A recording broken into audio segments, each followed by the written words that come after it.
Assalamualaikum warahmatullahi wabarakatuh. Innal hamdalillah nahmaduhu wa nastaghfiruhu wa na'udzu billahi min shururi anfusina wa min sayyiati a'malina. May yahdihillahu wa may yudlil wa may yudlil fala hadiya lahu. Asyhadu an la ilaha illallah wa asyhadu anna Muhammadan abduhu wa rasuluhu sallallahu alaihi wasallam. La nabiyya ba'da amma ba'du.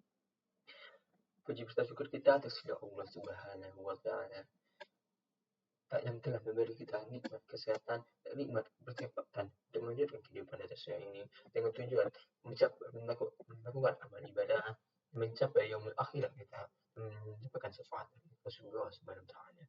Salam semoga tercurah kepada baginda Nabi besar Muhammad sallallahu alaihi wasallam yang telah membawa kita dari zaman jahiliyah atau zaman kebodohan menuju ilmu zaman yang tidak yang akan ilmu pengetahuan pada saat sekarang.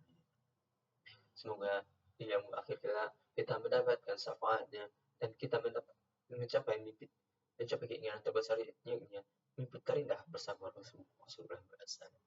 Baiklah, pada video singkat saya kali ini saya akan membahas tentang tafsiran surah Al-Muzammil ayat 30 dan tafsirannya dengan nilai-nilai dan poin-poin pendidikan yang masih relevan pada saat sekarang. أعوذ بالله من الشيطان الرجيم بسم الله الرحمن الرحيم إن ربك يعلم أنك تقوم أدنى من ثلثي الليل ونصفه وثلثه وطائفة من الذين معك والله يقدر الليل والنهار علم أن لم تحصوه فتاب عليكم فاقرؤوا ما تيسر من القرآن علم أن سيكون منكم مرضى آخرون يضربون في الأرض يبتغون من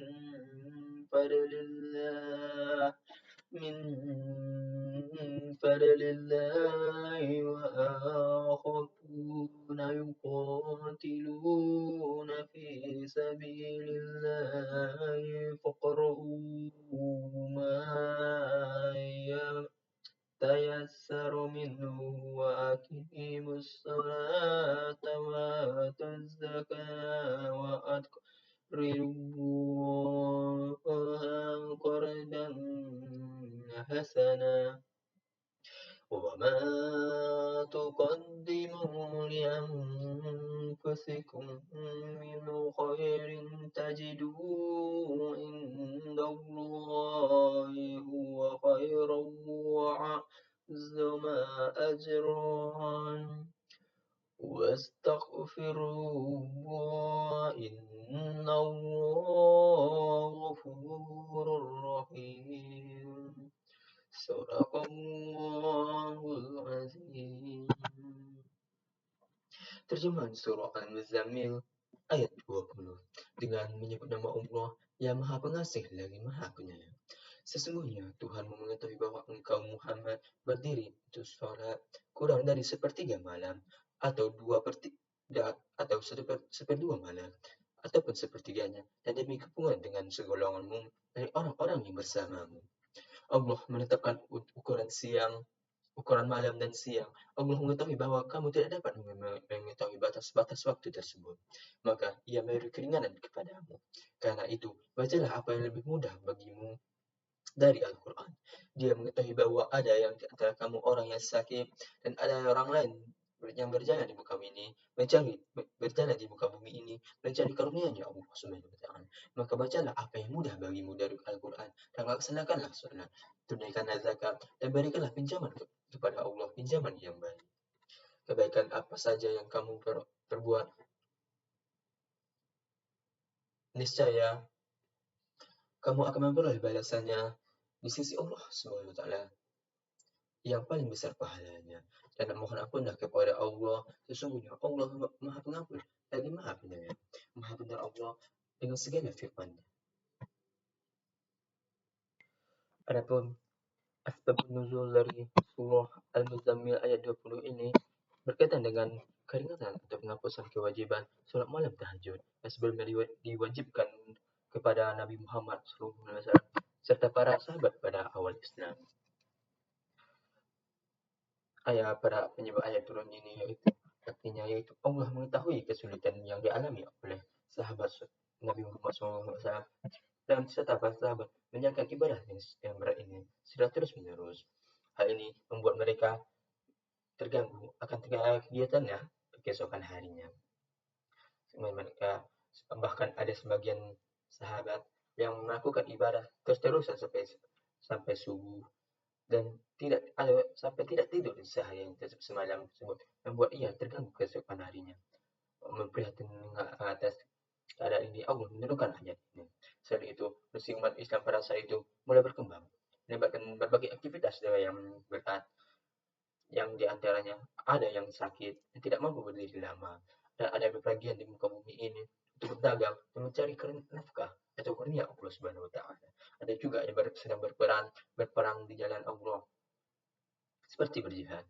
Sehingga ayat ini mengingatkan keragaman, mengingat keadaan-keadaan tersebut. Allah menurunkan ayat 20 yang lebih banyak yang menjelaskan tentang keringanan hukuman. Hal ini menyatakan bahwa Allah Subhanahu wa taala mengetahui bahwa kondisi hambanya dan tidak ingin memberatkan mereka. Oleh karena itu, perintah untuk melakukan sholat malam yang semulanya wajib berubah menjadi sunnah muakkad atau anjuran. Dan umat Islam diperintahkan untuk membaca Al-Quran pada sholat malam sebatas yang mudah atau yang mampu saja bagi mereka. Ayat ini menegaskan kembali perintah untuk mendirikan sholat, membayar zakat, memberikan pinjaman yang baik kepada Allah. Pinjaman dalam maksud ini seperti infak dan sedekah. Dengan demikian, ayat 20 ini berfungsi sebagai nas atau penghapus hukuman, menghapus hukum kewajiban sholat malam, mengubahnya menjadi sholat sunnah yang fleksibel sesuai dengan kemampuan masing-masing individu, dan diturunkan untuk meringankan beban dari umat Islam pada saat itu. Adapun tafsiran surah ini yang masih berkaitan dengan yang pendidikan pertama ini, yang pertama yaitu ibadah sesuai dengan kemampuan masing-masing. Sebagaimana dijelaskan pada asbabun nuzul tadi, sebelum turunnya ayat ini, ibadah tahajud atau sholat malam hukumnya adalah wajib, yang membuat banyak sahabat yang sedang berperang ataupun sakit-sakit susah menunaikannya, dan sebagai ayat ini dan juga membuat para sahabat merasa kesusahan untuk melaksanakan aktivitas di lain harinya. Hal tersebut membuat prihatin keadaan saat itu. Maka Allah menurunkan ayat ini untuk meringankan hukum, untuk mendirikan sholat malam. Yang kedua yaitu tentang konsistensi lebih penting dari kuantitasi. Tersebut menegaskan bahwa Allah hal ini menegaskan bahwa memberikan sesuatu yang pasti tapi secara tetap lebih baik daripada memberikan banyak hal tetapi tidak bermanfaat. Tetapi bukan tidak bermanfaat ini memberikan, maksudnya adalah memberi membuat seorang kesusahan. Lebih baik kita melakukan sesuatu yang wajib tetapi konsisten terus menerus dan daripada melakukan sesuatu tapi banyak yang memberatkan kita. Hal itu tersebut akan membuat kita kesusahan. Lebih baik ditinggalkan tersebut. Lebih baik kita melakukan sesuatu yang pasti dan kita tidak memberatkan kepada kita. Dan yang terakhir yang dapat kita ambil itu puncak bersyukur adalah dengan istighfar, atau puncak beriman adalah dengan beristighfar. Bersyukur bukan hanya semata saat kita mendapatkan sesuatu, tujuan kita tercapai atau kita mendapatkan kemudahan. bersyukur adalah yang sebaik-baiknya bersyukur adalah mengistighfarkan setiap hari dan mengingat kepada Allah. Apakah kita melakukan, apakah kita mendapatkan kemudahan, mendapatkan kesulitan, mendapatkan ujian dan sebagainya, kita mesti bersyukur. Jika kita mendapatkan kemudahan, berarti Allah sudah memberikan kita hasil. Berarti kita sudah mendapatkan hasil dari usaha kita.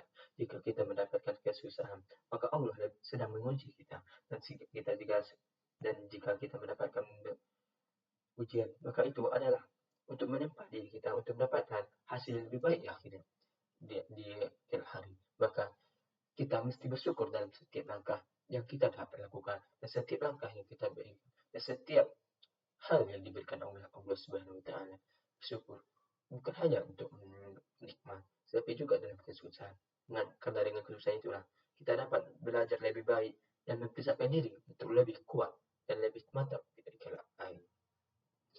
Baiklah, mungkin hanya sekian yang dapat saya sampaikan pada video singkat saya kali ini. Jika ada kesalahan kata maupun pengucapan, saya mohon maaf. Wabillahi taufiq wal hidayah. Wassalamualaikum warahmatullahi wabarakatuh.